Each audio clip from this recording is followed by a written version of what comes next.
Salut à tous, c'est BizBiz. Alors aujourd'hui l'épisode 433 du Zap Image. Comme d'habitude, je vous mets des images de foot, d'actualité ou des images anciennes, on en parle un peu. Et c'est parti, on va commencer et on va parler de la soirée de Ligue des Champions hier soir. Et on va commencer avec le choc entre deux clubs anglais. Donc c'était Liverpool qui recevait Manchester City. On peut voir le score, final 3-0 quand même pour Liverpool. Donc hier j'avais fait un prono, j'avais dit que Liverpool allait gagner. Et voilà, ils ont gagné, donc tant mieux. Voilà pour mon prono. Donc 3-0 pour Liverpool, donc un but de Salah, voilà, celui qui n'arrête pas de marquer cette année, vraiment grosse saison pour Salah, un but d'Oxlade-Chamberlain, en plus vraiment frappe magnifique, et un but de Sadio Mané sur une tête, donc voilà 3-0, je crois qu'il y avait déjà 3-0 à la 30e minute, et après plus un but dans le match, donc vraiment grosse option quand même pour Liverpool, pour se qualifier pour les demi-finales. Donc pour débriefer rapidement voilà le match, c'était vraiment une grosse entame de match de Liverpool, ils ont réussi à mettre ses buts, et après bien sûr Manchester City a essayé de pousser, ils n'ont pas réussi à marquer, donc voilà ils ont surtout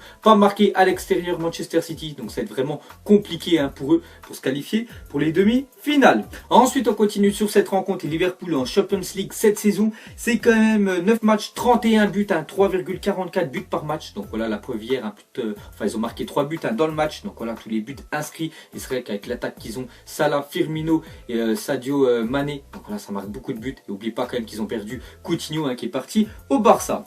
Ensuite, on va parler de Mohamed Salah, cette saison, 42 matchs, 38 buts, 10 passes décisives. Pour, à mon avis, il est dans le top 3 des meilleurs joueurs, on peut dire actuellement. Voilà, avec Messi, bien sûr, et Cristiano Ronaldo, Mohamed Salah. Et j'en suis sûr, s'il continue à faire une grosse saison comme ça, il sera sur le podium pour le prochain Ballon d'Or. Ensuite, on va parler de Manchester City. Donc, Manchester City, c'est un peu comme le PSG. Voilà, ils survolent leur championnat, mais eux, leur objectif, c'est de gagner une Coupe d'Europe et surtout la Ligue des Champions, parce qu'aucun des deux clubs a gagné, bien sûr, voilà, cette Coupe d'Europe. Et on a bien vu que, voilà, que ce soit Paris déjà éliminé et Manchester City qui reste d'être éliminé, donc ça va pas super fort. Et on peut voir que Manchester City n'a cadré aucune frappe hier soir face à Liverpool, 11 tirs au but, 0 tir cadré. Donc voilà, tu peux pas bien sûr marquer un but si tu tires toujours à côté du cadre. Donc voilà la mauvaise performance de City. Ensuite, regardez la zone d'activité de Gabriel Jesus hier soir, donc tout simplement où il a touché le plus de ballons, c'est dans le rond central pendant qu'il faisait l'engagement, sinon il a touché quelques ballons un peu partout sur le terrain, mais le problème c'est qu'il n'a pas touché assez de ballons voilà, dans la surface de réparation, et c'est là bien sûr qu'il doit en toucher le maximum. Ensuite, une déclaration de Pep Guardiola qui est vraiment, on peut dire, un déçu du résultat. Il a dit: vous clignez des yeux et pouf, il y a 2-0. Quand votre adversaire est meilleur que vous, vous vous inclinez, mais là ce n'est pas mon sentiment. Donc voilà, pour Guardiola, Manchester City n'était pas inférieur voilà, à Liverpool, mais bon voilà, le score final quand même 3-0. Et c'est vrai que j'ai regardé voilà, tout le match, surtout en deuxième mi-temps, c'était un attaque-défense de Manchester City qui avait beaucoup la possession, mais comme on dit dans le football, voilà, dominer n'est pas gagné, parce qu'ils n'ont pas réussi quand même à marquer un but. Et pour finir sur cette rencontre, regardez l'avant-match quand le quart de Liverpool est arrivé à Anfield, le stade. Donc regardez l'ambiance qu'il y avait avec les supporters, parce que là-bas ça avait vraiment le football bien sûr à Liverpool. Ensuite, on va parler de l'autre rencontre, donc c'est le Barça qui recevait l'AS Roma. Donc j'avais dit aussi une victoire du Barça avec pas mal de buts, et ça s'est fait parce qu'ils ont gagné quand même 4-1. Donc un but de De Rossi contre son camp, un but de Manolas contre son camp. Donc voilà, quand les équipes adverses donnent des buts en plus au Barça, donc c'est tout bénéf bien sûr pour Barcelone. Sinon un but de Piqué et un but de Suarez, Messi pas buteur, mais bon c'est pas grave, son équipe a gagné. Donc voilà les gars, 4-1 pour le Barça, donc eux aussi une grosse option pour se qualifier pour les demi.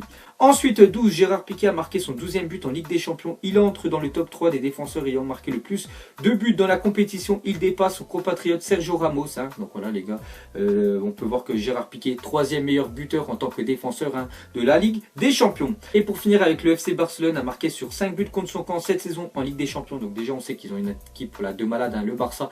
Et si les équipes adverses leur facilitent la tâche à marquer des buts contre leur camp, voilà les gars, le Barça tout bénef pour eux. Ensuite, regardez tous les résultats de ces quarts de finale aller. Donc voilà, on peut voir que quasiment tous les gros ont gagné. Voilà les favoris, à part peut-être quand même Manchester City, parce que voilà c'est compliqué quand même de se qualifier pour eux. Sinon vous voyez tout le reste bien sûr des résultats. Et on peut voir déjà le pourcentage de chance que les équipes voilà, ont fait avec leurs résultats du match aller. Voilà, est-ce qu'ils seront qualifiés ou pas? Donc déjà Liverpool avec leur 3-0 à domicile, c'est plus de 94% de se qualifier. Donc voilà, quasiment sûr de voir Liverpool en demi-finale. Le Barça avec 4-1, 88%. Donc la même chose chose, hein, pratiquement sûr. Le Bayern, 94% surtout, on sait que le Bayern à domicile, hein, voilà, c'est un rouleau compresseur, ils font que de gagner contre les grosses équipes, hein. Et le Real Madrid avec le 3-0, voilà, la Juventus 97%, donc normalement ça devrait être ces 4-là, on va dire en demi-finale de la Ligue des Champions. Ensuite on clôture cette page Ligue des Champions et on va parler de l'Europa League, car aujourd'hui hein, c'est journée d'Europa League et regardez les matchs hein, de la journée, on va surtout parler voilà, de l'Olympique de Marseille, le dernier club français hein, représenté on peut dire en Coupe d'Europe cette année, donc qui se déplace au RB Leipzig hein, ce soir, donc ça sera sur beIN Sport et W9 hein, pour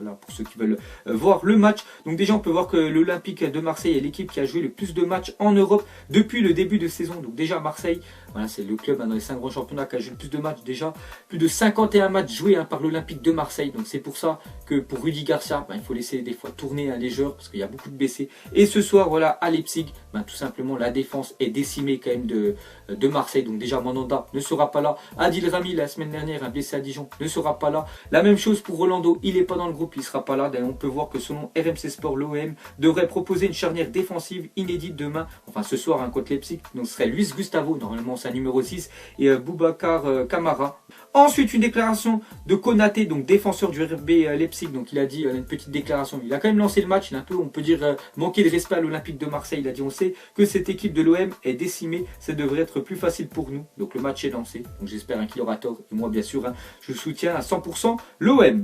Ensuite les unes de l'équipe avant les matchs aller du PSG et de l'Olympique de Marseille en Coupe d'Europe. Donc vous vous souvenez, il y a à peu près un mois hein, quand c'était PSG Real Madrid, donc la une journal de l'équipe c'était marqué renverser le roi, qui parlait vraiment voilà, du Paris Saint-Germain. Le journal l'équipe a soutenu à fond bien sûr hein, le PSG, et on peut voir que par exemple hein, ce soir quand même l'Olympique de Marseille joue un quart de finale de Coupe d'Europe, même si c'est pas la Ligue des Champions, c'est l'Europa League, mais on voit qu'ils mettent même pas en titre, enfin en une à l'OM, ils ont mis un petit encadrant au-dessus, l'OM en péril, et surtout ils ont parlé voilà, de Liverpool, alors que c'est Liverpool, c'est pas en France. Donc voilà la une, hein. Bien sûr on peut voir une préférence hein, du journal l'équipe pour le PSG par rapport à Marseille. Ensuite à parler de Karim Benzema, donc cette année hein, Karim Benzema c'est pas la folie hein, pour lui. Donc déjà il est arrivé au club en 2009 et je crois que c'est sa pire saison. On a bien vu hein, face à la Juventus, tout simplement toute l'équipe a été bon, il n'y a que lui hein, j'ai trouvé plutôt moyen, voilà Karim Benzema, donc il n'arrive plus trop à marquer. Donc hein, c'est pas super. Donc on sait que les supporters hein, du Real Madrid aimeraient voilà, que le club voilà, achète vraiment un gros attaquant voilà, cet été. Et j'en suis sûr qu'ils vont mettre beaucoup d'argent cette année le Real Madrid hein, sur un attaquant. Donc Benzema, je pense qu'il y a un nouveau attaquant qui va arriver. Il va devoir partir. On voit qu'un club est intéressé hein, quand même par le profil de Benzema. C'est Chelsea. Parce que Chelsea aussi niveau attaquant, c'est pas la folie. Hein. Ils ont Alvaro Morata qui fait pas du tout l'affaire. Olivier Giroud aussi, ça fait pas du tout l'affaire. Donc Benzema à Chelsea, ouais, il serait vraiment content hein, les Blues de l'attirer. Donc on verra après si vraiment Zidane veut laisser partir son compatriote français. Ensuite, il y a un an, jour pour jour, Hatem Ben Arfa disputait son dernier match officiel. Donc voilà les gars, en plus j'avais dit une info hier. Hein.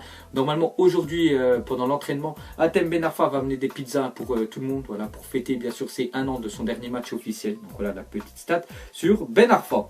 Ensuite, au Los Angeles Galaxy, Zlatan Ibrahimovic perçoit un salaire situé entre 1 et 1,2 million d'euros par saison. Donc par saison, hein, j'ai bien dit, j'ai pas dit par mois, parce qu'à titre de comparaison, il touchait 1,6 million par mois à Manchester United. Donc on voit qu'il est parti dans le championnat bien sûr des États-Unis et c'est vraiment pas l'argent, hein, voilà sa priorité à Zlatan, hein, parce qu'on peut voir qu'il a quand même divisé par 10 voilà, son salaire hein, pour rejoindre Los Angeles Galaxy, et Zlatan a refusé de rejoindre la Chine où un contrat de 80 millions d'euros voilà, l'attendait, dont la durée est inconnue, lui avait été proposé. En signant Los Angeles Galaxy, il percevra 2,5 millions d'euros voilà, sur 2 ans, donc ce qu'on a parlé juste avant. Donc il est vraiment parti hein, voilà, pour découvrir voilà, le championnat, les États-Unis, tout ça, et lui l'argent bien sûr, il a déjà, on peut dire, récolté pas mal tout au long de sa carrière.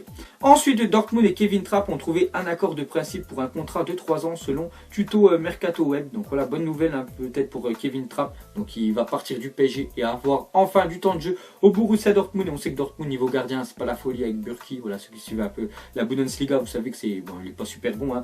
Donc Kevin Trapp a peut-être un retour en Allemagne. Ensuite, on va parler du match en retard de la Ligue 1. Donc c'était Rennes hein, qui recevait Monaco. Donc c'était hier hein, et un partout. Donc Rennes freine Monaco et remonte sur la 5e place. Donc c'était un match en retard parce que Monaco, vu qu'ils avaient joué la Coupe de la Ligue un samedi et vu qu'il y avait une journée, donc c'est pour ça qu'ils n'avaient pas pu bien sûr faire la Coupe de la Ligue plus le championnat. Donc on peut voir le classement avec voilà ce match en retard. Donc toujours à Monaco 2e 67 points. Donc ils ont pas mal de points quand même devant Marseille et Rennes. Hein, ils ont repris la 5e place hein, devant Montpellier.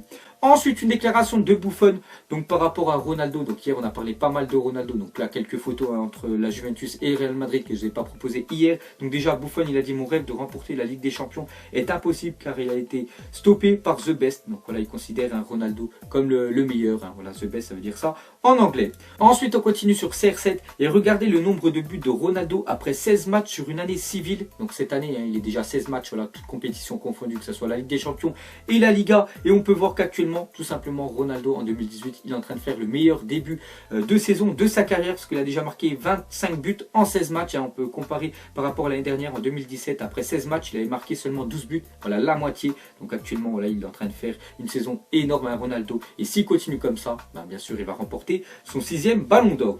Et pour finir avec Ronaldo dans l'histoire de la C1, donc on peut voir voilà, les records qu'il a fait tomber. Donc meilleur buteur, le plus de doublés, le plus de triplés, unique joueur à marquer lors de 10 rencontres consécutives, meilleur buteur des phases de poule, meilleur buteur des phases finales et meilleur buteur des finales. Donc voilà tout ce qu'a décroché quand même Cristiano Ronaldo en Ligue des Champions. Donc il faut avouer que c'est le meilleur joueur de la Ligue des Champions. Et pour finir avec un autre joueur du Real Madrid, ce sera Dani Carvajal, et sur une série de 25 matchs sans défaite en Ligue des Champions, 19 victoires et 6 matchs nuls. Sa dernière défaite remonte au 5 mai 2015 face à la Juventus. Donc voilà le porte-bonheur, on peut voir, du Real Madrid.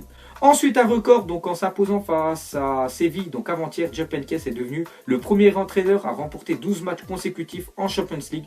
Donc voilà les gars, avant il était à égalité avec Van Gaal, donc l'ancien entraîneur de Manchester United. Et maintenant c'est que lui, voilà, Jupp Heynckes, l'entraîneur du Bayern, qui a fait le plus de victoires consécutives en Ligue des Champions avec le nombre de 12. Ensuite, j'ai un coup d'œil au compte à rebours de la Coupe du Monde. Et aujourd'hui, comme tous les jours, c'est J-71. Et aujourd'hui, c'est l'Europe à remporter les 3 derniers tournois mondiaux. Donc 2006, 2010 et 2014. Donc voilà les gars, une bonne stat pour l'Europe. Donc à ce qui paraît, on a les meilleures nations de la planète.